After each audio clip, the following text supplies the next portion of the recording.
Hey guys what's up, कैसे हैं आप सभी लोग। बहुत बहुत स्वागत है आप सबका आज के इस अमेजिंग से सेशन में। हम कर रहे हैं टैक्सेशन की revisionary series for C intermediate में 24 और आज इसका 10th सेशन है जहां पर हम एक बहुत ही इंपॉर्टेंट चैप्टर लेकर आपके सामने आए हैं, deductions from gross total income. ठीक है, तो जितने भी लोग ये पहली बार यहां पर मेरे को देख रहे हैं तो आपको बता दूं 1 फरवरी से हम लोगों ने ये फ्री रिविजनरी सीरीज स्टार्ट किया। ठीक है, और ये इसका शेड्यूल है। आज हम 10th लेक्चर पर आ चुके हैं। ठीक है, आज 22 फरवरी है और ये आज 10th लेक्चर है। फिर 24, 27 और 29 तीन सेशंस में आपका ये कंप्लीट हो जाएगा। डायरेक्ट टैक्स का रिवीजन कंप्लीट हो जाएगा। फिर जीएसटी का रिवीजन हम लोग स्टार्ट करेंगे फ्रॉम 2 मार्च। ठीक है, और 28 मार्च तक आपका जीएसटी का रिवीजन भी कंप्लीट हो जाएगा। 10 सेशंस जीएसटी के रिवीजन के होंगे। We haven't missed a single session और इसी बात पर वीडियो को लाइक कर दो फटाफट से। ठीक है, ओके, लेट्स गेट स्टार्टेड। हम लोग जो चैप्टर आज करने जा रहे हैं वो है deductions from gross total income. Notes को डाउनलोड करने का लिंक आपको इस वीडियो के डिस्क्रिप्शन में मिल जाएगा। ठीक है, आओ सबसे पहले बात करते हैं। यहां पर हम लोगों को बेसिकली 3 चीजें पढ़नी है। एक एग्जेम्पशंस अंडर सेक्शन 10, एक डिडक्शंस अंडर चैप्टर 6A और तीसरा section 10AA, deduction under section 10AA। ठीक है, तो what is the difference between exemption and a deduction. Exemption का मतलब होता है एक ऐसी चीज जो आपकी इनकम में काउंट ही नहीं होती है। ठीक है, फॉर एग्जांपल एग्रीकल्चरल इनकम। तो एग्रीकल्चरल इनकम को हम आपकी इनकम में काउंट ही नहीं करते हैं। वो पार्शियल इंटीग्रेशन वाली बात अलग है कि आपकी इनकम टैक्स निकालते समय एक बार हम लोग उसको इंटीग्रेट कर लेते हैं, लेकिन जब हम कंप्यूटेशन ऑफ टोटल इनकम कर रहे होते हैं तो एग्रीकल्चरल इनकम हमारी हमेशा साइड में रहती है। सिर्फ business portion of the agricultural income, जो भी आपकी एग्रीकल्चरल इनकम होती है उसमें सिर्फ बिजनेस वाला पोर्शन ही हम लोग अपने डिस्कशन में इंक्लूड करके चलते हैं। ठीक है, तो एग्जेम्पशन हो गया वो चीजें जो आपके इनकम में इंक्लूड ही नहीं होती हैं। चैप्टर 6A के रिडक्शंस कौन से होते हैं? चैप्टर 6A के रिडक्शंस होते हैं जो ग्रॉस टोटल इनकम के बाद आप माइनस करते हो। ठीक है, तो आपने क्या किया, पांचों हेड्स का आपने इनकम कंप्यूट की। पांचों हेड्स की इनकम को कंप्यूट करने के बाद आपने क्लबिंग की। क्लबिंग करने के बाद आपने देखा कि कोई लॉसेज आपके सेट ऑफ वगैरह तो नहीं हो रहे, और उसके बाद आपके पास जो अराइव होती है वो होती है ग्रॉस टोटल इनकम। राइट, अब इस ग्रॉस टोटल इनकम में से आपको चैप्टर 6A के कुछ डिडक्शंस अलाउ होते हैं कि ग्रॉस टोटल इनकम है, इसमें से आप ये सारी चीजें माइनस कर लो और फिर आपकी आती है टोटल टैक्सेबल इनकम। राइट, एक और चीज होती है सेक्शन 10AA। तो ये उन यूनिट्स के लिए होती है जो कि SEZ में होती हैं। ठीक है, तो SEZ में अगर कोई यूनिट है जो मैन्युफैक्चरिंग कर रही है और वो कुछ एक्सपोर्ट करती है और एक्सपोर्ट करने से कुछ प्रॉफिट कमाती है, तो उस प्रॉफिट का थोड़ा सा डिडक्शन मिल जाता है अंडर सेक्शन 10AA। ठीक है, तो 10AA और चैप्टर 6A ये दो चीजें जो है इनको डिडक्शंस बोलते हैं, और जो सेक्शन 10 है वो आपका एग्जेम्पशंस हो जाता है, वो आपकी इनकम में इंक्लूड ही नहीं किया जाता है। ठीक है, हम लोगों को deductions from gross total income में से ये दोनों चीजें पढ़नी है। बेसिकली 2 डिडक्शंस, चैप्टर 6A के डिडक्शंस और 10AA के डिडक्शंस। ठीक है, आओ सबसे पहले हम लोग स्टार्ट करते हैं अपने एक एक सेक्शन से। ठीक है, तो हमारा सबसे पहला सेक्शन जो है वो है सेक्शन 80C। अगर आप कुछ स्पेसिफाइड एसेट्स में इन्वेस्टमेंट करते हो तो आपको 80C में डिडक्शन मिलता है 1.5 लाख रुपए तक का। ठीक है, आपको 80C में रिडक्शन मिलता है 1.5 लाख रुपए का, लेकिन 80C का रिडक्शन आपको सिर्फ ओल्ड स्कीम में मिलता है। न्यू स्कीम में 80C का रिडक्शन नहीं मिलता। तो इसमें कई सारे मोड्स हैं, जो इंपॉर्टेंट मोड्स हैं वही मैंने यहां पर रखे हुए हैं। तो सबसे इंपॉर्टेंट मोड है लाइफ इंश्योरेंस प्रीमियम। ठीक है, लाइफ इंश्योरेंस प्रीमियम। तो लाइफ इंश्योरेंस प्रीमियम के लिए अगर आप पैसा पे करते हो तो 80C में आपको उसका रिडक्शन मिलता है। और हमने इनकम फ्रॉम अदर सोर्सेज वाले चैप्टर में यह भी बात की थी कि लाइफ इंश्योरेंस पॉलिसी की मैच्योरिटी पर जो भी पैसा मिलता है वो आपकी इनकम में कंप्लीटली एग्जेम्प्ट हो जाता है अंडर सेक्शन 10D। ठीक है, उसकी कंडीशंस क्या है? अगर 1 अप्रैल 2003 के पहले, अगर 1 अप्रैल, अरे आ जाओ भाई, हाँ, अगर 1 अप्रैल 2003 के पहले आपने पॉलिसी इशू की, ठीक है, तो आपका प्रीमियम कितना डिडक्शन अलाउड होगा? Up to 20% of the capital sum assured. ठीक है, मतलब आपने अगर कैपिटल सम अश्योर किया सपोज 2 लाख रुपए का, तो 40,000 रुपए तक का प्रीमियम आपका डिडक्शन में अलाउड हो जाएगा। ठीक है, 20% ऑफ 2 लाख रुपए कितना हो गया? 40,000 रुपीज हो गया। तो 40,000 रुपीज तक का रिडक्शन आपको अलाउ हो जाएगा। अगर आपने प्रीमियम सपोज 50,000 रुपीज पे किया तो आपको रिडक्शन 40,000 का ही मिलेगा, और जो बचा हुआ 10,000 है उसका आपको रिडक्शन नहीं मिलेगा। लेकिन ऐसी पॉलिसी से जब भी पैसा मैच्योर होगा तो वो कंप्लीटली एग्जेम्प्ट हो जाएगा अंडर सेक्शन 1010D। ये सिर्फ उन पॉलिसीज के बारे में बात हो रही है जो 1 अप्रैल 2003 से पहले इशू हुई है। फ्रॉम 1 अप्रैल 2003 टिल 31 मार्च 2012, तो यहां पर अब 1010D का एग्जेम्पशन तभी मिलेगा अगर आपकी जो प्रीमियम पेड है वो 20% of the capital sum assured है। ठीक है, तो जो डिडक्शन की कंडीशन थी वही कंडीशन यहां पर भी डाल दी गई है 1010D वाली। अगर पॉलिसी 1 अप्रैल 2012 के बाद इशू की गई है, ठीक है, अगर पॉलिसी 1 अप्रैल 2012 के बाद इशू की गई है तो आपको डिडक्शन मिलेगा under section 80C up to 10% of the capital sum assured, for premium up to 10% of the capital sum assured. और 1010D का एग्जेम्पशन भी तभी मिलेगा अगर प्रीमियम पेड 10% को एक्सीड नहीं कर रहा है तो, राइट। लेकिन 1 अप्रैल 2013 से डिसेबल्ड लोगों के लिए इसकी लिमिट बढ़ाकर 15% कर दी गई। मतलब अगर 1 अप्रैल 2013 के बाद आप पॉलिसी लेते हो for someone suffering with a disability under section 80U और 80DDB, तो उसको रिडक्शन मिलेगा for the premium up to 15% of the actual capital sum assured, और 15% तक का अगर आपका प्रीमियम है तो आपको 1010D का एग्जेम्पशन भी मिल जाता है। नॉर्मल लोगों के लिए जो डिसेबल्ड नहीं है उन लोगों के लिए 10% का ही प्रीमियम होगा, तभी उसको रिडक्शन और एग्जेम्पशन मिलेगा। ठीक है, 1 अप्रैल 2023 के बाद से यह चीज यहां पर आ गई है कि आपको प्रीमियम का डिडक्शन मिलेगा जब प्रीमियम होगा 10% of the actual capital sum assured, ये हमें पता ही है। लेकिन 1010D का एग्जेम्पशन तभी मिलेगा अगर प्रीमियम पेड 5 लाख को क्रॉस नहीं कर रहा है कभी भी। इस पर हम लोगों ने डिटेल्ड डिस्कशन किया हुआ है from in the chapter income from other sources. ठीक है, क्योंकि इनकम फ्रॉम अदर सोर्सेज में था कि जितना लाइफ इंश्योरेंस पॉलिसी की मैच्योरिटी पर आपको पैसा मिलता है, अगर वो पैसा 1010D में एग्जेम्प्ट नहीं है तो कहां टैक्सेबल होगा? इनकम फ्रॉम अदर सोर्सेज में टैक्सेबल होगा। तो टैक्सेबिलिटी के क्या रूल्स आए हैं उस पर पूरा गवर्नमेंट ऑफ इंडिया ने एक गाइडेंस नोट इशू किया हुआ है, और मैंने आपको बताया था कि उस गाइडेंस नोट से डायरेक्टली उठकर सवाल आपके एग्जाम में आने वाले हैं। ठीक है, तो ये वाली जो चीज है 1010D में कितना एग्जेम्प्ट होगा, कितना नहीं एग्जेम्प्ट होगा, क्या क्या कंडीशंस हैं, ये सारी की सारी चीजें डिटेल में हम लोगों ने डिस्कशन की है इनकम फ्रॉम अदर सोर्सेज वाले चैप्टर में, तो उसको आप लोग वहां से देख सकते हो। ठीक, अगर आप PPF, SPF, RPF approved superannuation fund में इन्वेस्ट करते हो तो भी आपको रिडक्शन मिल जाता है। अगर आप हाउसिंग लोन लेते हो, ठीक है, आपने कहीं से अपने मकान बनाने के लिए लोन लिया, उस हाउसिंग लोन का प्रिंसिपल रीपेमेंट करते हो, देखो इंटरेस्ट का रिडक्शन आपको सेक्शन 24B में मिलता है under section income from house property, under the head income from house property.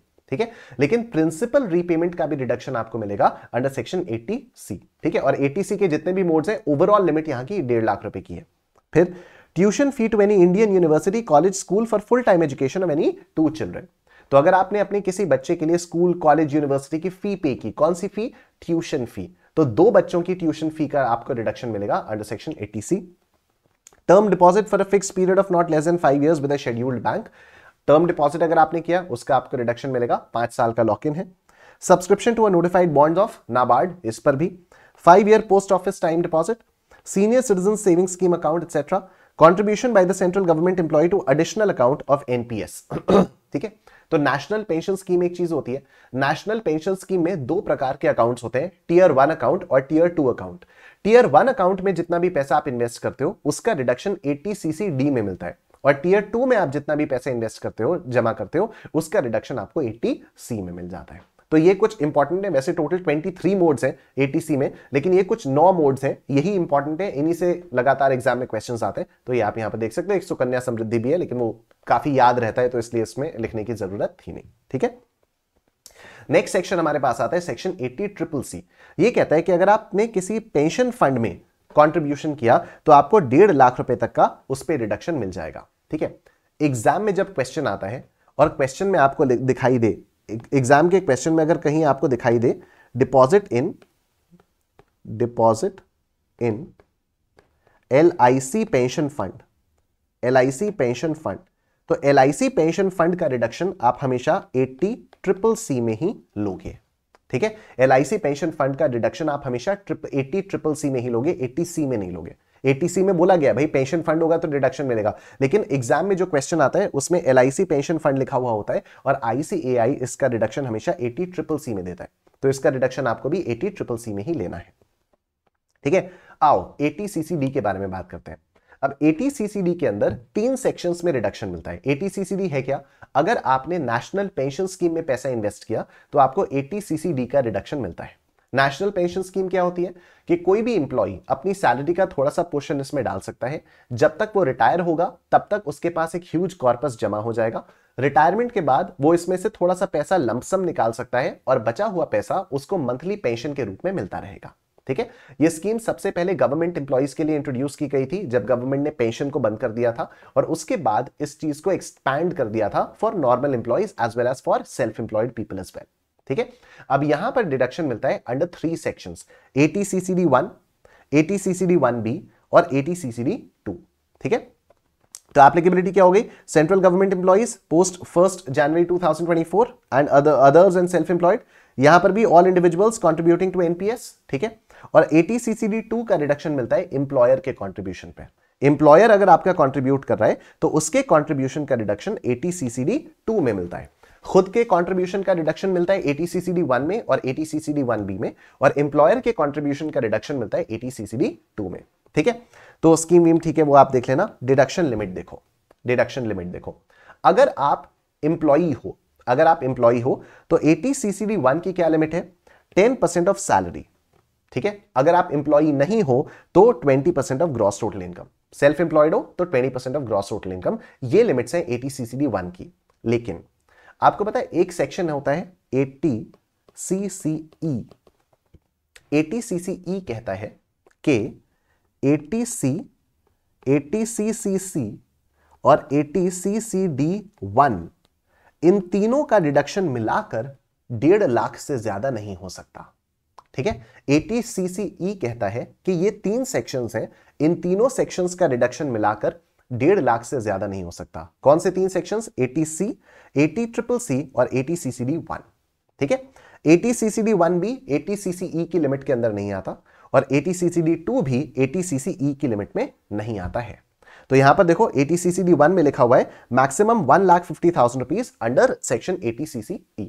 I hope आप लोग इन नोट्स को, जो नोट्स बनाने का तरीका है, आप लोग उसको अप्रिशिएट करोगे। कलर्ड नोट्स हैं, टैब्यूलर फॉर्म में सारी की सारी समरी आप लोगों को दी हुई है, एकदम लास्ट मिनट रिवीजन के लिए अच्छा खासा आपका हो सकता है।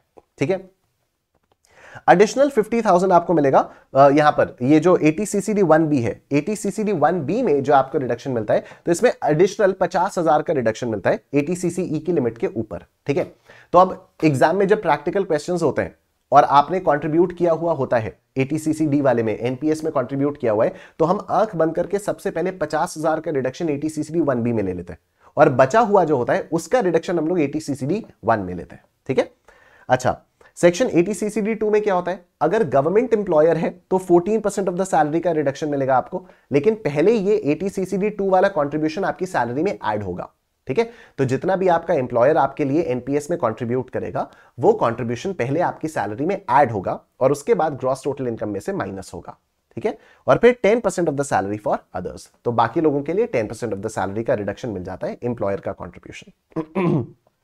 ठीक है, ATCCD 1 का डिडक्शन आपको मिलेगा ओल्ड स्कीम में, ATCCD 1 का रिडक्शन आपको मिलेगा ओल्ड स्कीम में, ATCCD 1B का रिडक्शन आपको मिलेगा ओल्ड स्कीम में, लेकिन ATCCD 2 का रिडक्शन ओल्ड एंड न्यू दोनों में आपको मिल जाएगा।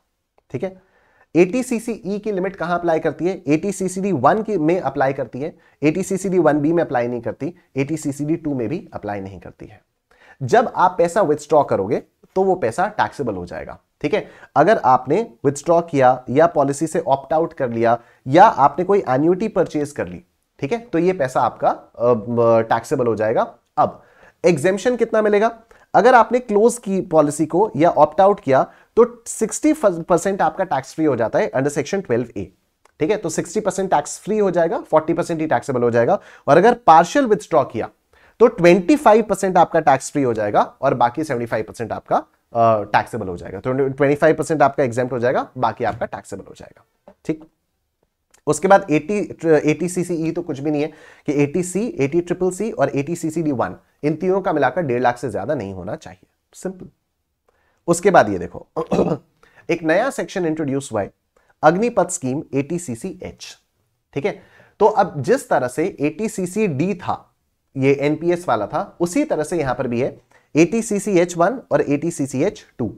एप्लीकेबल क्या है? एप्लीकेबिलिटी है individual Agniveers enrolled in Agnipath scheme. तो ये बेसिकली जो हमारे देश का यूथ है उसको आर्मी में भेजने के लिए प्रोत्साहन देने के लिए ये वाली स्कीम लाई गई है, मोटिवेट करने के लिए कि जो यूथ है वो आर्मी में जाए। राइट, तो अब आर्मी में जाने के लिए अग्निवीर अग्निपथ स्कीम बनाई गई है और इसमें क्या होता है, जो भी इसमें एनरोल्ड होते हैं तो वो अपना कंट्रीब्यूशन करते हैं और उनका एम्प्लॉयर यानी गवर्नमेंट वो भी कंट्रीब्यूट करती है। तो जो गवर्नमेंट कंट्रीब्यूट करती है उसका भी रिडक्शन मिलता है ATCC-H2 में, और जो खुद का कंट्रीब्यूशन होता है उसका रिडक्शन मिलता है ATCC-H1 में। ठीक है, तो ये यही हो गया आपका कंट्रीब्यूशन। एग्जेम्पशन 10-12C में पेमेंट्स टू अग्निवीर्स और their nominees from Agnipath corpus fund. ठीक है, तो जो भी आपको जब भी मैच्योरिटी पर मिलेगा या जो भी नॉमिनीज को मिलेगा या आपको खुद को मिलेगा वो पैसा कंप्लीटली एग्जेम्प्ट होता है, वो पैसा कंप्लीटली एग्जेम्प्ट होता है। कंट्रीब्यूशन कितना, 30% of Agniveer package by the individual. तो ATCC-H1 में आपको कितना रिडक्शन मिलेगा, जो भी आपका अग्निवीर पैकेज है उसका 30% आपको उसका 30% तक का कंट्रीब्यूशन का आपको रिडक्शन मिल जाएगा, और इतना ही पैसा अगर गवर्नमेंट जो आपका एम्प्लॉयर है वो कंट्रीब्यूट करेगा तो उसका रिडक्शन आपको ATCC-H2 में मिल जाएगा। ठीक है, डिडक्शन अवेलेबिलिटी, अच्छा ये आपको मिलेगा ओल्ड स्कीम में ही। ठीक है, खुद के कंट्रीब्यूशन का रिडक्शन आपको सिर्फ ओल्ड स्कीम में मिलेगा, राइट।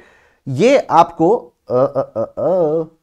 ये जो है ATCC-H2 वाला ये ओल्ड और न्यू दोनों में मिल जाएगा।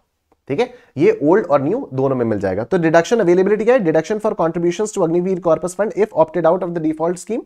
यहां पर क्या है, ATCC-H2 में deduction for governments contribution included in salary but deductible. ठीक है, तो क्या होगा, जो सैलरी में आपको मिला, जो गवर्नमेंट का कंट्रीब्यूशन हुआ आपके अग्निवीर कॉर्पस फंड में, पहले वो आपकी सैलरी में ऐड होगा और उसके बाद उसका रिडक्शन मिलेगा। ठीक है, फंड से जो भी आपको पैसा मिलेगा वो फुल्ली एग्जेम्प्ट होगा। ATCC-H1 का रिडक्शन आपको ओल्ड स्कीम में ही मिलेगा, ये आपको ओल्ड एंड न्यू दोनों में मिल जाएगा। Exemption applies regardless of tax regime. ठीक है, तो ये जो मेच्योरिटी पर या जो विथड्रॉल पर पैसा होता है वो कंप्लीटली एग्जेम्प्ट रहेगा, चाहे ओल्ड स्कीम हो चाहे न्यू स्कीम हो। Quantum of deduction, amount deposited in Agniveer corpus fund on or after 1 November 24, full amount of government contribution, full amount received, ये आपका एग्जेम्प्ट हो जाएगा। ठीक है, तो बेसिकली ये जो ATCC-H वाला आया है अग्निपथ स्कीम वाला, इसमें क्या है कि जो अग्निवीर्स होते हैं वो अपना 30% ऑफ द अग्निवीर पैकेज का कंट्रीब्यूशन करेंगे तो उनको ATCC-H1 में रिडक्शन मिलेगा। ठीक है, ज्यादा भी कंट्रीब्यूट कर सकते हैं लेकिन रिडक्शन मिलेगा only up to 30% of Agniveer package. Employer जितना भी कंट्रीब्यूट करेगा उसका रिडक्शन मिलेगा, पर पहले वो आपकी सैलरी में ऐड होगा, बाद में उसका रिडक्शन मिल जाएगा। नेक्स्ट ATD है मेडिकल इंश्योरेंस प्रीमियम वाला। ठीक है, ATD है मेडिकल इंश्योरेंस प्रीमियम वाला। तो अगर आप self spouse and dependent children के लिए, अगर आप सेल्फ स्पाउस और डिपेंडेंट चिल्ड्रन के लिए हेल्थ इंश्योरेंस लेते हो तो 25,000 रुपए तक का आपको रिडक्शन मिलता है। अगर कोई भी सीनियर सिटीजन है आपके या आपके स्पाउस में से वगैरह वगैरह तो 50,000 रुपीज का आपको रिडक्शन मिल जाता है। अगर आप HUF हो तो एनी फैमिली मेंबर आपका वो हो जाता है, उसके लिए आपको रिडक्शन मिल जाएगा। अगर आप CGHS या नोटिफाइड स्कीम में इन्वेस्ट करते हो तो भी आपको 25,000 रुपीज का रिडक्शन मिलता है। अगर कोई भी सीनियर सिटीजन है तो 50,000 रुपीज का रिडक्शन हो जाता है। जब आप पेरेंट्स के लिए हेल्थ इंश्योरेंस लेते हो, जब आप पेरेंट्स के लिए हेल्थ इंश्योरेंस लेते हो तो आपको एडिशनल 25,000 रुपीज का रिडक्शन मिलता है, लेकिन अगर पेरेंट्स सीनियर सिटीजन हैं तो आपको 50,000 रुपीज तक का रिडक्शन मिल जाता है। अगर कोई सीनियर सिटीजन ऐसा है जिसके पास हेल्थ इंश्योरेंस पॉलिसी नहीं है तो उन सीनियर सिटीजन के लिए अगर आप मेडिकल एक्सपेंडिचर इनकर कर रहे हो तो उसके लिए भी आपको 50,000 रुपीज का रिडक्शन मिल जाएगा। ठीक है, अगर आपके दोनों पेरेंट्स हैं तो दोनों पेरेंट्स का रिडक्शन 50,000 से ऊपर नहीं हो सकता। अगर आप प्रिवेंटिव हेल्थ चेकअप कर रहे हो तो सिर्फ इसका पेमेंट आप कैश में कर सकते हो और इसका आपको 5,000 रुपए का रिडक्शन मिलेगा। लेकिन ये जो 5,000 रुपए है ये इस 25,000 और ये मतलब अपने लिए 25-50 वाली लिमिट के अंदर ही आता है। मतलब this is not over and above 25,000 और 50,000 लिमिट। ठीक है, तो 25,000 का आपको रिडक्शन मिलेगा और अगर आप सीनियर सिटीजन हो तो आपको 50,000 रुपीज का रिडक्शन मिलेगा। Medical health preventive health checkup के लिए अगर आप दे रहे हो तो आपको 5,000 रुपीज तक का ही रिडक्शन मिलेगा, but this 5,000 rupees is included in the 25,000 and 50,000 limit. ठीक है, this is not over and above. कोई भी हेल्थ इंश्योरेंस प्रीमियम अगर आप पे करोगे तो that has to be paid by any mode other than cash. Cash में pay करोगे तो उसका रिडक्शन नहीं मिलेगा, लेकिन प्रिवेंटिव हेल्थ चेकअप का जो अगर आप पेमेंट कर रहे हो वो कैश में भी करोगे तो भी आपको उसका रिडक्शन मिल जाएगा। ठीक, ATDD इज डिपेंडेंट डिसेबल्ड। ठीक है, ATDD इज डिपेंडेंट डिसेबल्ड। अच्छा, बाय द वे ये सारे के सारे सेक्शंस का रिडक्शन आपको ओल्ड स्कीम में ही मिलेगा। ATD में भी आपको जो रिडक्शन मिलेगा वो ओल्ड स्कीम में ही मिलेगा। ठीक है, ATD में भी आपको जो रिडक्शन मिलेगा वो ओल्ड स्कीम में ही मिलेगा। ओके, ATDD डिपेंडेंट डिसेबल्ड, यहां पर आपको रिडक्शन मिलेगा ओल्ड स्कीम में। ठीक है, एलिजिबल क्या है, resident of India both individuals and HUFs। Qualifying payment क्या है, जब आप किसी डिपेंडेंट डिसेबल्ड के लिए, किसी एक डिसेबल्ड बंदे के लिए जो कि आप पर डिपेंडेंट है, उसकी कोई मेडिकल केयर वगैरह कर रहे हो, ठीक है, उसकी मेडिकल केयर वगैरह कर रहे हो, तो उसका आपको रिडक्शन मिल जाएगा, उसका आपको रिडक्शन मिलेगा 75,000 रुपीज मिलेगा फ्लैट डिडक्शन फॉर डिसेबिलिटी, और अगर सिवियर डिसेबिलिटी है तो 1,25,000 रुपीज का रिडक्शन मिलेगा, ठीक है। 75,000 रुपीज का फ्लैट डिडक्शन मिलेगा नॉर्मल डिसेबिलिटी पर, और अगर सिवियर डिसेबिलिटी है तो 1,25,000 रुपीज का रिडक्शन मिलेगा। I hope this is clear, ठीक है। कंडीशन, हाँ, तो फिर एक सर्टिफिकेट तो चाहिए होगा। डिपेंडेंट का मतलब क्या है? इंडिविजुअल के लिए स्पाउस, चिल्ड्रन, पेरेंट्स, ब्रदर और सिस्टर, ठीक है। स्पाउस, चिल्ड्रन, पेरेंट्स, ब्रदर और सिस्टर, तो ये सारी चीजें आपको याद रखनी होंगी, ठीक है। ये हर सेक्शन के लिए थोड़ा बहुत अलग अलग है, तो this you need to remember.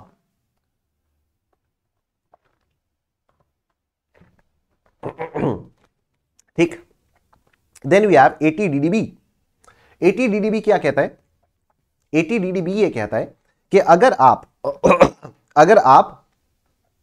Payment कर रहे हो, अगर आप पेमेंट कर रहे हो डिसेबिलिटी के लिए, ठीक है, ये भी बेसिकली वही डिसेबिलिटी वाली ही चीज है कि डिसेबिलिटी के लिए कोई ऐसा बंदा है जिसकी डिसेबिलिटी के लिए आप नर्सिंग वगैरह कर रहे हो, मेडिकल केयर वगैरह कर रहे हो, तो फिर आपको उसका रिडक्शन मिलेगा, ATDDB। तो for self and dependent spouse, children, parents, brothers, sisters who are wholly or mainly dependent on the individual for support and maintenance, actual sum paid or 40,000 rupees whichever is less, 1 lakh rupees for senior citizens minus any amount received from the insurance or reimbursed by the employer। HUF के लिए ये हो जाता है any member of the HUF, और यहां पर quantum of deduction क्या है? या तो 40,000 रुपए या तो 1 लाख रुपए माइनस जितना भी पैसा आपको एम्प्लॉयर से या इंश्योरर से मिला है, ठीक है। ये रिडक्शन भी आपको तभी मिलेगा जब आपने ओल्ड स्कीम के लिए ऑप्ट किया है, न्यू स्कीम में इसका रिडक्शन आपको नहीं मिलता, ठीक है। तो ATDD क्या हो गया? डिपेंडेंट डिसेबल्ड, वहां पर फ्लैट 75,000 रुपीज का रिडक्शन मिलता है, और अगर डिसेबिलिटी सिवियर है तो 125 का रिडक्शन मिलता है। ATDD में सीनियर सिटीजन से कोई लेना देना नहीं है, ठीक है। ATDD सिंपली बात करता है डिपेंडेंट डिसेबल्ड के बारे में, तो वहां पर फोकस किया गया है डिसेबिलिटी के ऊपर, ठीक है। यहां ATDDB में फोकस किया गया है प्रिस्क्राइब्ड डिजीज की केयर पर। तो अगर कोई आपका डिपेंडेंट है, और वो प्रिस्क्राइब्ड डिजीज से सफर कर रहा है और उसके लिए आप खर्चा कर रहे हो, तो जितना खर्चा आप करोगे उसका आपको रिडक्शन मिलेगा अप टू 40,000 रुपीज, और अगर सीनियर सिटीजन के लिए किया तो अप टू 1 लाख रुपीज का खर्चा मिलेगा। लेकिन अगर इंश्योरेंस कंपनी से या एम्प्लॉयर से कुछ रीइंबर्स हो गया तो वो माइनस हो जाएगा, ठीक। फिर ATE, हायर एजुकेशन के लिए अगर आपने लोन लिया, उस लोन पर जब आप इंटरेस्ट पे करोगे उसका रिडक्शन आपको ATE में मिलेगा, ठीक है। ध्यान रखना, जो ATC में किया था वो था tuition fee paid for children, ठीक है। ट्यूशन फी था, इंडिया में अगर आप किसी भी स्कूल, कॉलेज, यूनिवर्सिटी में पे कर रहे हो अपने बच्चों के लिए, तो ट्यूशन फी का रिडक्शन ATC में मिलेगा। यहां आप अपने लिए, बीवी के लिए, बच्चों के लिए, किसी के लिए भी हायर एजुकेशन के लिए लोन ले सकते हो, और उस लोन पर जो आप इंटरेस्ट पे करोगे उसका रिडक्शन ATE में मिलेगा, ठीक। इंडिविजुअल, स्पाउस और चिल्ड्रन, या जिसके लिए आप लीगल गार्डियन हो वो, ठीक है। इंटरेस्ट पेमेंट आपको मिलेगा इनिशियल असेसमेंट ईयर के लिए, और फिर 7 assessment year immediately succeeding the initial assessment year, या जब तक आपका लोन नहीं पे हो जाता।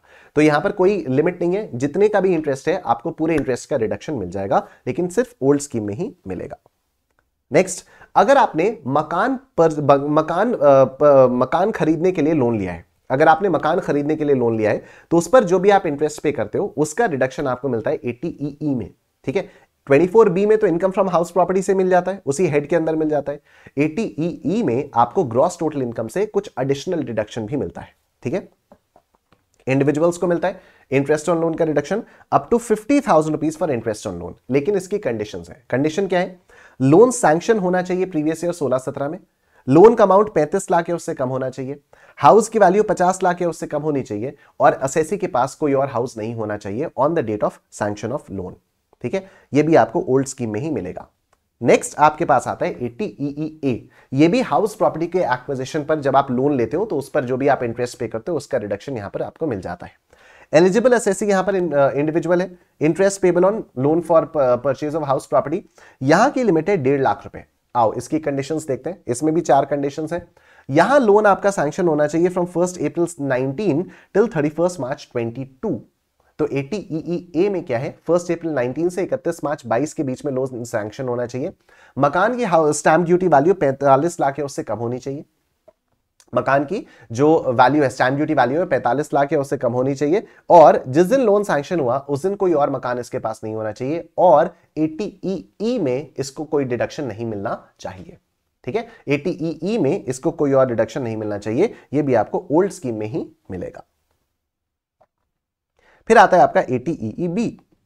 अगर आप इलेक्ट्रिक व्हीकल खरीदते हो, अगर आप इलेक्ट्रिक व्हीकल खरीदते हो, इलेक्ट्रिक व्हीकल खरीदने के लिए आप लोन लेते हो, उस लोन पर जो भी आप इंटरेस्ट पे करोगे उसका रिडक्शन आपको 80EEB में मिलेगा। ठीक है, 80EEB में मिलेगा। 1.5 लाख की इसकी लिमिट है। लोन सैंक्शन होना चाहिए 1 अप्रैल 19 से 31 मार्च 23 के बीच में, और यह भी आपको ओल्ड स्कीम में ही मिलेगा। फिर हम आते हैं 80G पर। जब आप डोनेशंस करते हो तो आपको 80G में रिडक्शन मिलता है। ठीक है, अब इसमें 4 कैटेगरीज होती हैं। 100% without any qualifying limit, 50% without any qualifying limit, 100% subject to qualifying limit and 50% subject to qualifying limit.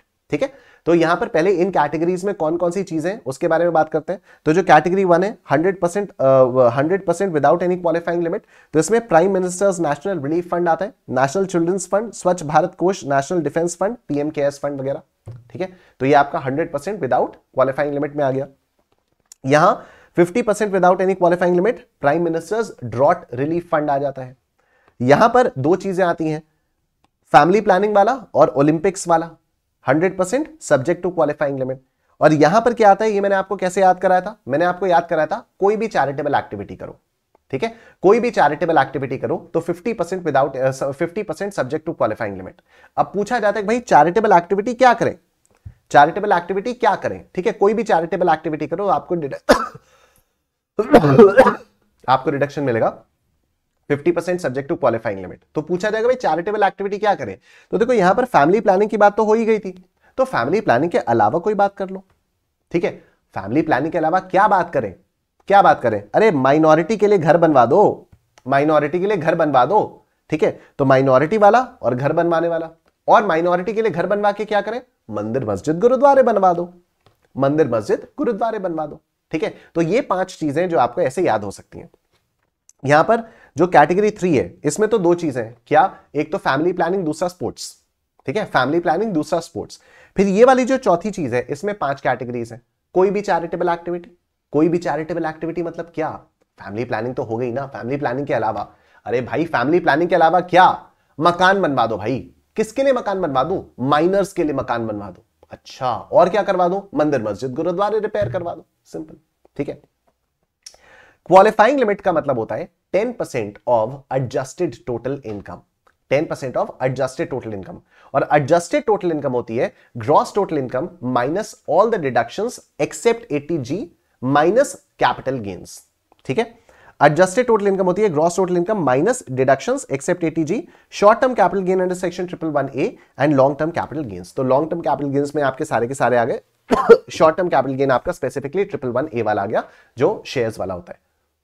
ये आपकी एडजस्टेड टोटल इनकम है। इसका 10% क्वालिफाइंग लिमिट आ गई, इसका 10% क्वालिफाइंग लिमिट आ गई। अब देखो डिडक्शन कैसे अलाउ होता है, अब देखो डिडक्शन कैसे अलाउ होता है।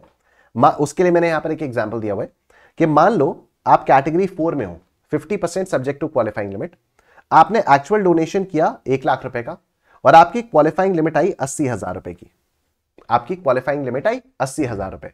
आपका मन क्या करेगा, आपका मन करेगा कि अरे 50% सब्जेक्ट टू क्वालिफाइंग लिमिट, तो डोनेशन का 50% ले लो 50,000, मुझे तो 50,000 का रिडक्शन मिल जाना चाहिए। आपके मन में ऐसा आएगा, आपके मन में ऐसा आएगा कि 50%, ठीक है, 50,000 का डिडक्शन मिल जाना चाहिए। क्यों, क्योंकि 50,000 80,000 से तो कम है, ऐसा आपके मन में आएगा। लेकिन ऐसा होता नहीं है। होता कैसे है कि आपको देखना होगा the amount of actual donation या qualifying limit whichever is lower. तो लोअर क्या आया, लोअर आया 80,000। अब इसका 50% आपको करना होगा और इसका 50% आएगा 40,000, इसका आपको रिडक्शन मिलेगा। ठीक है, तो 50% सब्जेक्ट टू क्वालिफाइंग लिमिट का मतलब है कि जो डोनेशन या qualifying limit whichever is lower, जो लोअर है उसका 50%। ठीक है, don't do 50% of the donation or qualifying limit whichever is lower. फील ये आती है लेकिन ऐसा नहीं है। ठीक है, तो पहले आप 100% वाला एडजस्ट करोगे, बाद में 50% वाला एडजस्ट करोगे। 2,000 से ऊपर अगर आपने कैश में पेमेंट किया तो कोई आपको रिडक्शन नहीं मिलेगा। ठीक है, 2,000 रुपए का भी रिडक्शन नहीं मिलेगा। मान लो आपने 5,000 रुपए डोनेशन किया कैश में, ठीक है, तो ऐसा नहीं है कि आपको 2000 का रिडक्शन मिल जाएगा, पूरा 5000 डिसअलाउड हो जाएगा। ठीक है, और इंडिविजुअल्स, एचयूएफ्स, एओपीज, बीओआईज को तभी रिडक्शन मिलेगा अगर आप ऑप्ट आउट करोगे, मतलब आप ओल्ड स्कीम में जाओगे तभी। एटीजीजी मैंने आपको बताया था घर घर, ठीक है, एटीजीजी मैंने आपको बताया था घर घर। जिन लोगों को एचआरए नहीं मिलता है उन लोगों को मकान के रेंट पर एटीजीजी में ग्रॉस टोटल इनकम से डिडक्शन मिल जाता है। तो कौन है eligible? Individual not in receipt of house rent allowance. Eligible payment क्या है? Rent paid for residential accommodation. क्या है? Least of the following is exempt. ठीक है, वहां हम लोग क्या करते थे? वहां हम लोग 3 चीजें करते थे, लीस्ट ऑफ द फॉलोइंग है। एचआरए में हम लोग 3 चीजें क्या क्या करते थे? हम लोग सबसे पहले तो करते थे एक्चुअल रेंट पेड, ठीक है, सॉरी एक्चुअल एचआरए रिसीव्ड, हम लोग वहां पर करते थे एचआरए में एक्चुअल एचआरए रिसीव्ड। ठीक है, यहां पर तो एक्चुअल एचआरए रिसीव्ड है ही नहीं कुछ। दूसरी चीज वहां पर हम लोग करते थे rent paid minus 10% of the salary, और तीसरी चीज करते थे 40 या 50% of the salary depending upon the city in which you are located. ठीक है, यहां क्या है, जो एक्चुअल एचआरए रिसीव्ड है, यहां पर तो एचआरए रिसीव्ड ही नहीं है, उसकी जगह आप कर दो 5000 रुपीज पर मंथ, यानी 60,000 रुपीज। ठीक है, दूसरी चीज क्या आ गई? Rent paid minus 10% of the salary था, यहां आ गया rent paid minus 10% of the total income. तीसरी चीज क्या थी? 40 या 50% ऑफ द सैलरी, यहां पर वो आ गया 25% ऑफ द टोटल इनकम। ठीक है, बस सिंपल हो गई बात। ओल्ड स्कीम में ही इसका रिडक्शन आपको मिलेगा।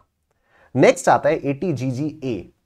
तो जो बंदे बिजनेस में नहीं है वो अगर साइंटिफिक रिसर्च के लिए या रूरल डेवलपमेंट के लिए कंट्रीब्यूशन करना चाहते हैं, उनको रिडक्शन कहां से मिलेगा?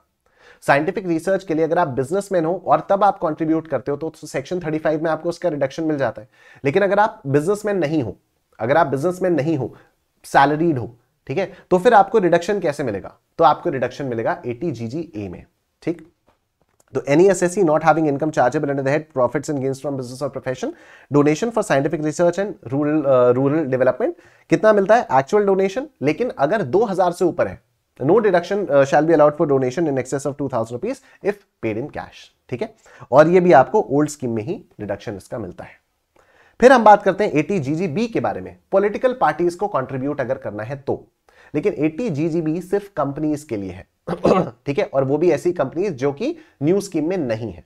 ये कंपनीज का न्यू स्कीम वाले सेक्शंस हैं। 115 BAA, 115 BAB, ये कंपनी के न्यू स्कीम वाले सेक्शंस हैं जो आप लोग सीए फाइनल में पढ़ोगे। ठीक है, ये आप लोग सीए फाइनल में पढ़ोगे, इंटर में ये नहीं है। ठीक, तो कोई भी ऐसी कंपनी जो ओल्ड स्कीम के लिए ऑप्ट कर रही है, वो अगर पॉलिटिकल पार्टीज को कंट्रीब्यूट करती है तो उसका रिडक्शन इसको एटीजीजीबी में मिलता है। जितना भी कंट्रीब्यूट करे वो चलेगा, कैश में कंट्रीब्यूशन नहीं होना चाहिए। एटीजीजीसी कंपनीज के अलावा आपके मेरे जैसे लोग, अगर हमें पॉलिटिकल पार्टीज में कंट्रीब्यूशन करना है तो उसका रिडक्शन हम लोगों को मिलेगा एटीजीजीसी में। कितना भी कंट्रीब्यूट करें रिडक्शन हम लोगों को मिल जाएगा। ये थे deductions in respect of certain payments.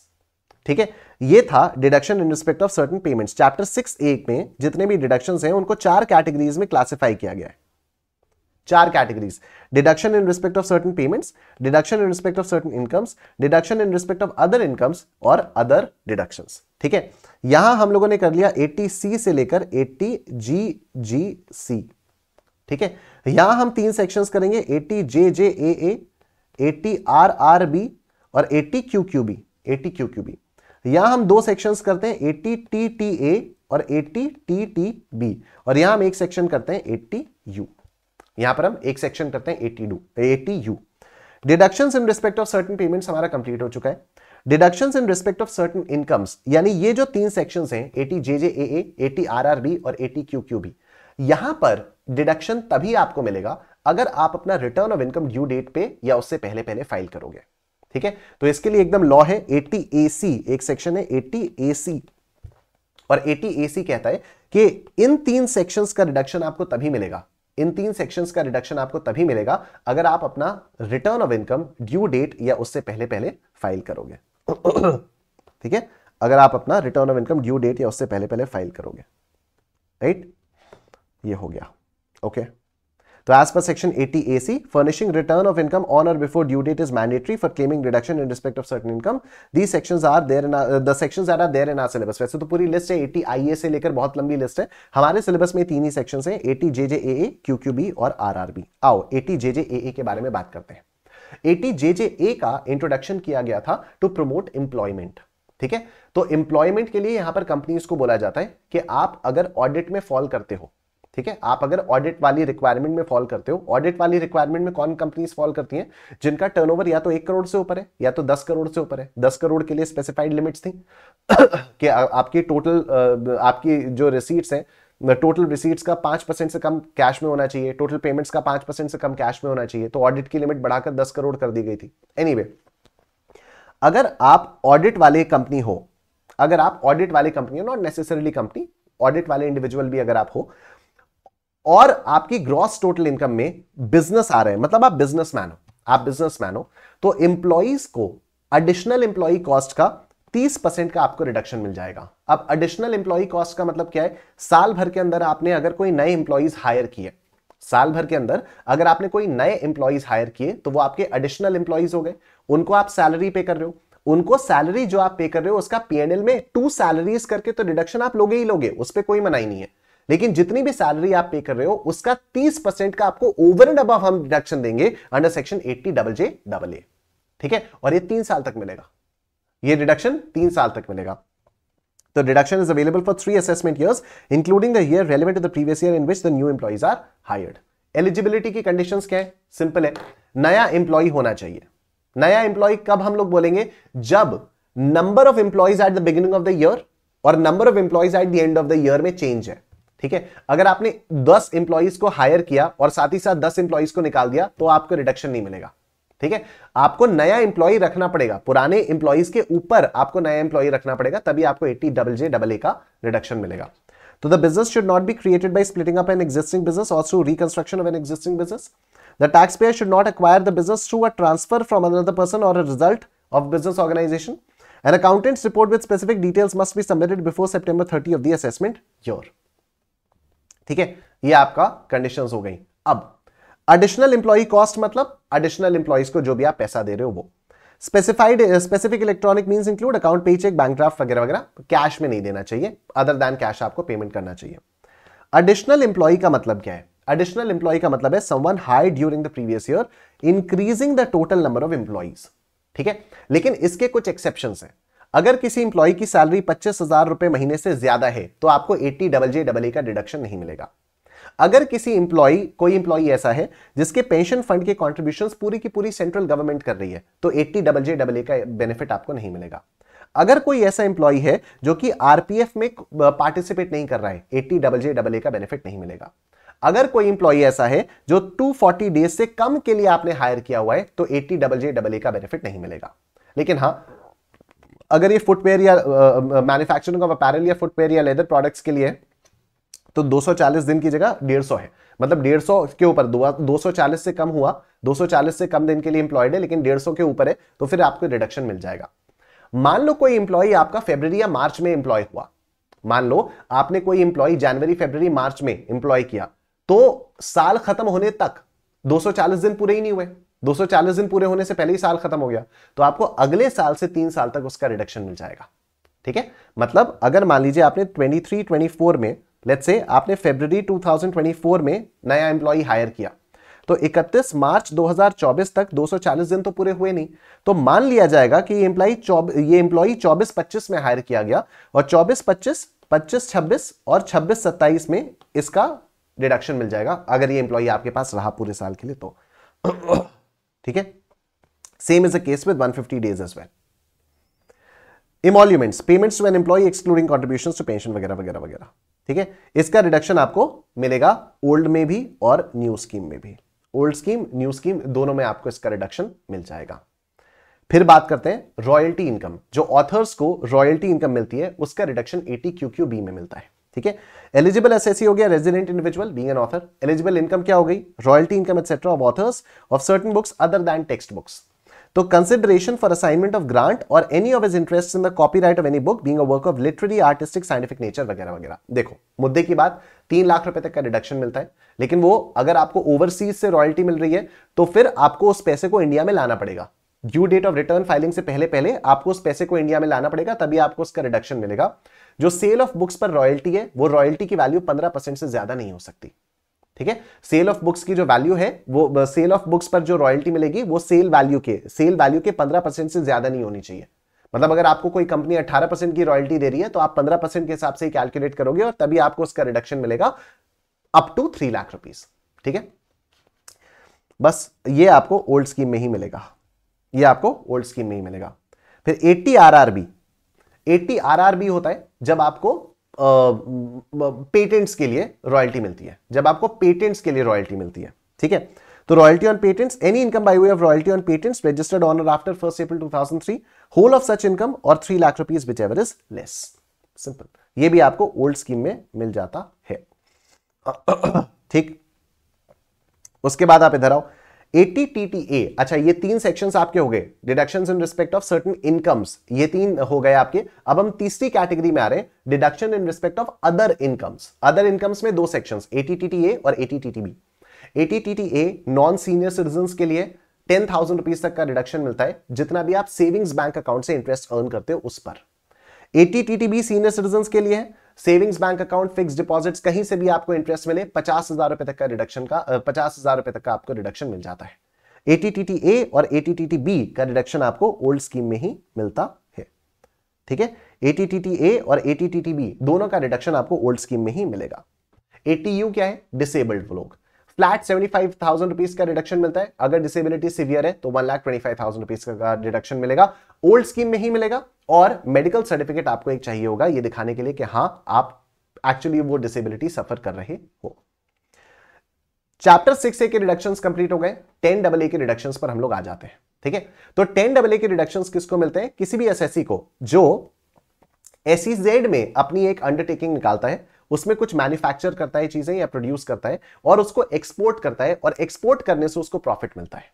ठीक है, एक्सपोर्ट करने से प्रॉफिट मिलता है। तो ये जितना भी पैसा मिला उसको 6 महीने के अंदर अंदर उसको इंडिया में लाना होगा, कन्वर्टेबल फॉरेन एक्सचेंज में उसको लाना होगा, और 44AB में वो ऑडिट वगैरह होगा, चार्टर्ड अकाउंटेंट से उसको रिपोर्ट चाहिए होगी, रिटर्न ऑफ इनकम उसको टाइमली फाइल करना होगा। ठीक है, ये यूनिट सेटअप होनी चाहिए बिटवीन 1 अप्रैल 2005 टू 1 अप्रैल 2021। ठीक है, 1 अप्रैल 2005 से लेकर 1 अप्रैल 2021, पहले ये 1 अप्रैल पहले ये 31 मार्च 2020 तक की ही थी, 15 साल की स्कीम थी ये। ठीक है, पहले 15 साल की स्कीम थी, फिर वो कोविड वगैरह आया था। ठीक है, तो फिर इसके लिए 1 साल बढ़ा दिया गया था। तो 1 अप्रैल 2005 से 1 अप्रैल 2021 के पहले अगर आपने वो की, अगर आपने अपनी कोई SEZ में कोई मैन्युफैक्चरिंग यूनिट सेट की, तो आपको एक्सपोर्ट प्रॉफिट्स का रिडक्शन मिलेगा। डिडक्शन कितना मिलेगा, पहले 5 साल 100% ऑफ द एक्सपोर्ट प्रॉफिट्स, अगले 5 साल 50% ऑफ द एक्सपोर्ट प्रॉफिट्स, और अगले 5 साल 50% of the export profit subject to transfer to SEZ reinvestment reserve account. ठीक है, इसका रिडक्शन आपको ओल्ड स्कीम में ही मिलेगा। एक्सपोर्ट प्रॉफिट कैसे आता है, पूरी SEZ की यूनिट का प्रॉफिट ले लो into export turnover upon total turnover, proportionate आप देख सकते हो। ठीक है, उसके बाद लास्ट में हमारे पास आते हैं एग्जेम्पशंस अंडर सेक्शन 10। ठीक है, तो ये एग्जेम्पशंस अंडर सेक्शन 10 इनको आप लोग पढ़ सकते हो, उसमें कुछ मेरे बताने का सच नहीं है। ठीक है, पहले नवंबर 23 तक बहुत सारे सेक्शंस होते थे, अब सिर्फ 6 सेक्शंस आपके पास रह गए। ठीक है, ICAI के स्टडी मटेरियल में इनकम फ्रॉम अदर सोर्सेज में दिए हुए हैं, बट मेरे हिसाब से ज्यादा अप्रोप्रिएट पोजीशन इसकी डिडक्शंस के बाद ही थी। ठीक है, तो एग्जेम्पशंस अंडर सेक्शन 10 इसको आप लोग अपने आप से पढ़ सकते हो। 10.4.2 अगर आपके NRE अकाउंट में कोई भी इंटरेस्ट आता है, अगर आपके NRE account non resident external account है, उसमें कुछ पैसा पड़ा हुआ है, वहां पर कोई भी आपका इंटरेस्ट आता है, उस इंटरेस्ट को एग्जेम्प्ट कर दिया जाएगा, आपकी इनकम में इंक्लूड नहीं किया जाएगा। 10.10BC compensation received or receivable from the central government, state government, local authority by an individual or legal heir on account of any disaster हो गया तो इसका रिडक्शन आपको मिल जाएगा। 10.16 this is very important, scholarship पर अगर आपको पैसा मिलता है, कहीं से भी किसी भी टाइप की अगर आपको स्कॉलरशिप मिलती है, कंप्लीटली एग्जेम्प्ट हो जाता है। 10.17 अगर डेली अलाउंस मिलता है, कॉन्स्टिट्यूएंसी अलाउंस मिलता है मेंबर ऑफ पार्लियामेंट्स को, वो कंप्लीटली एग्जेम्प्ट हो जाता है। 1017A ये क्या है, payment weather in cash or in kind in pursuance of an award instituted in public interest by the government or awarded by the government for, ये exam के लिए इंपॉर्टेंट वगैरह है नहीं। और उसके बाद ये 1010A, इसको भी आप लोग अपने आप से पढ़ सकते हो। ठीक है, तो LIC ऑफ इंडिया से अगर कम्यूटेड पेंशन आपको मिलती है तो वो भी आपकी इनकम में इंक्लूड नहीं होता। कम्यूटेड पेंशन, इसके बारे में हम लोगों ने सैलरीज हेड में बात की हुई है। ठीक है, तो कम्यूटेड पेंशन का रिडक्शन आपको 1010A में मिल जाता है। राइट, तो ये वाली चीज मतलब सैलरीज हेड में इंपॉर्टेंट है, अलग से कुछ एग्जेम्पशन टाइप की चीज यहां पर नहीं आएगी। वो आपको मालूम ही है कि कम्यूटेड पेंशन जो है वो एग्जेम्प्ट हो जाती है। ठीक है, गवर्नमेंट वालों के लिए कंप्लीटली एग्जेम्प्ट हो जाती है, नॉन गवर्नमेंट वालों के लिए कुछ होता है वो। ठीक है, जो अलग अलग कंडीशंस है। That's it. इसी के साथ हमारा डिडक्शंस वाला चैप्टर यहां पर कंप्लीट हो गया। जो भी इंपॉर्टेंट क्वेश्चंस है उनको आप लोग बुक से कर सकते हो। बुक परचेज करने का लिंक भी आपको वीडियो के डिस्क्रिप्शन में मिल जाएगा। वीडियो को लाइक कर देना, कमेंट सेक्शन में कमेंट करके जरूर बताना आपको सेशन कैसा लगा। थैंक यू, टेक केयर, अपना ध्यान रखिए, बाय बाय।